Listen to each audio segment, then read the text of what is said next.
Hello friends, welcome back to the new video. In this video guys, I am going to show you guys how can you own your data saver in your Motorola phone device. Guys, you want to own guys data saver, so guys you can own it. And guys, now let's see how to own data saver in Motorola phone. In this video guys, I am going to show you.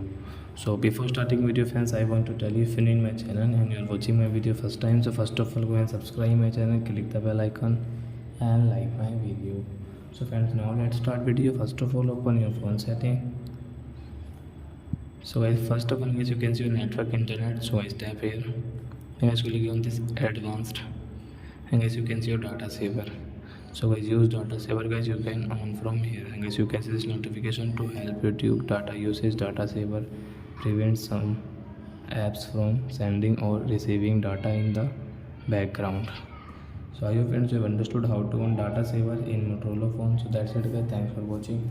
Now we will meet in the next video with new topic.